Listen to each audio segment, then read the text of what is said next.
привет! Это третий выпуск канала «В погоне за стадио». Мы стартуем в 3 города за 3 дня: Пьяченца, Монца и Верона. Стартуем из Мессины, она находится за моей спиной. Сейчас мы находимся на пароме. Это самый простой способ добраться до континентальной части Италии. Примерно 3 километра составляет расстояние между станцией в Мессине и станцией Вилла Сан-Джованни. Там мы пересаживаемся на поезд и примерно через 8-9 часов оказываемся утром уже, поскольку поезд ночной, утром оказываемся на центральной станции Милана.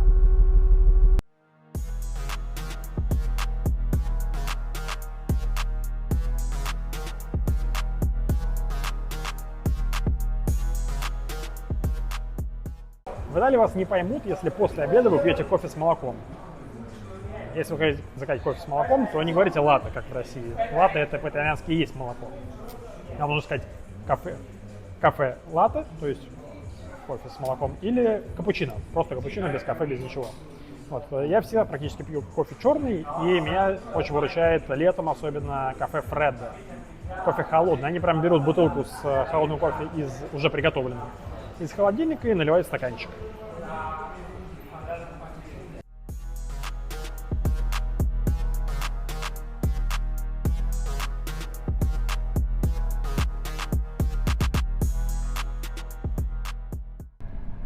Почему мы едем и не летим?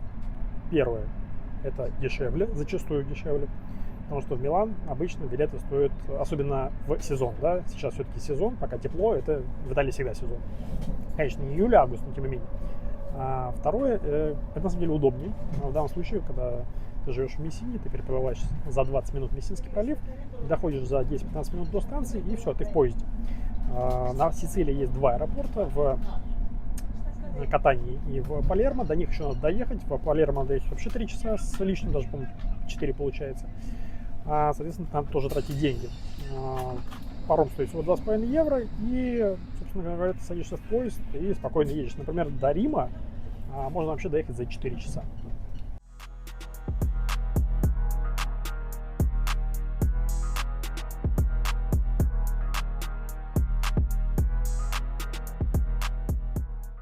Ночь в поезде из Калабрии в Милан, примерно 10 часов, это, конечно, квест, челлендж, но, еще раз повторюсь, по времени и по деньгам это гораздо выгоднее.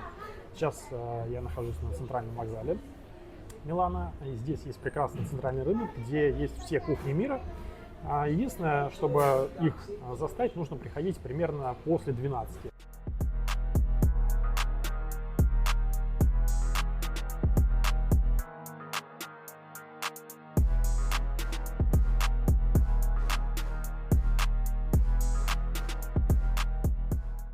Пока я в поезде, можно начать рассказывать про Пьяченцу.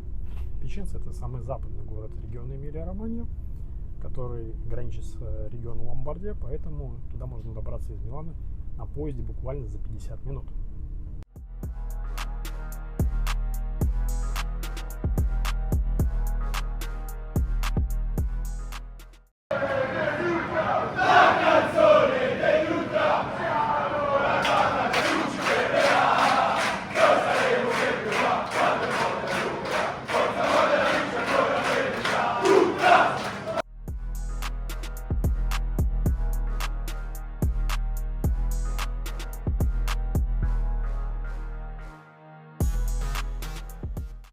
Пьяченца — это небольшой город на 100 тысяч жителей в регионе Эмилия-Романья.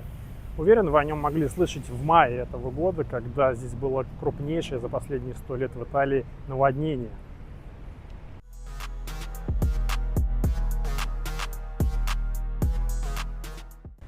Но как бы это ни звучало, иду я не на матч Пьяченца, а иду на матч команды, которая базируется аж в 120 километрах отсюда.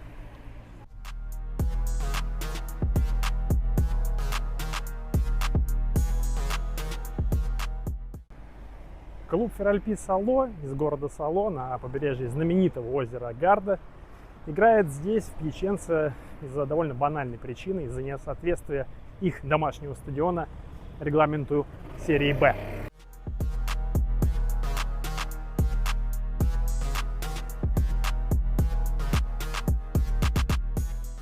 А как так вышло, что клуб серии Б играет не на своем стадионе и вообще их стадион не готов? Ну, вообще, тема стадионов для Италии, все мы знаем, сложная. Но дело в том, что Феральпи Сало – это молодой клуб. Он образован только в 2009 году из двух команд города Сало. И название составное. Феральпи – это сталелитейная итальянская компания, но Сало – это город.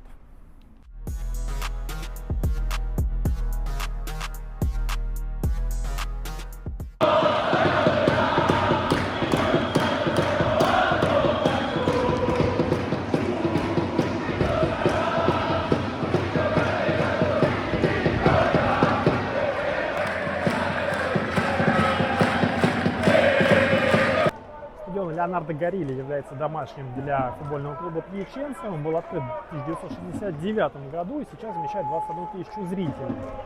Изначально он назывался Галлиано в честь района города, где расположен, но после смерти Леонардо Гарилли, это был президент клуба Пьяченца, его переименовали в его честь.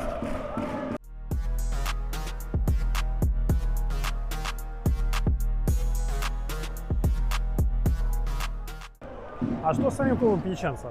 В прошлом сезоне они вместе с Феральпи Сало были в одной группе серии Чи, но если Феральпи Сало занял первое место, то Пьяченца заняла последнее место и свалилась в серию Д.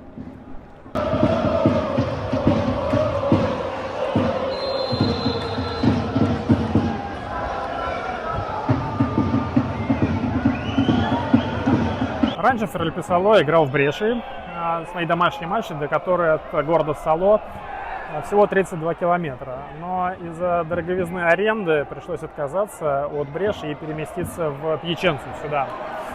По большому счету, каждый домашний матч для клуба и для болельщиков, вы видите ситуацию на трибунах, гостевой.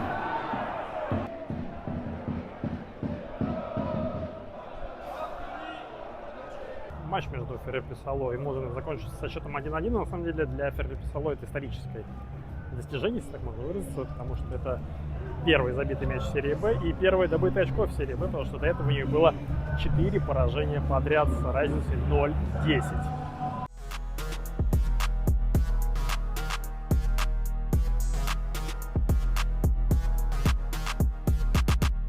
Стадион Леонардо Гарилли был 54-м в моей коллекции и первым стадионом в этой трехдневной поездке. Завтра я буду в Монце, а новый выпуск ждите через 2-3 дня. Пока можно поставить лайки, подписаться на канал. Ни в коем случае не забывайте, что выходные – это не время для того, чтобы сидеть дома. Пока-пока.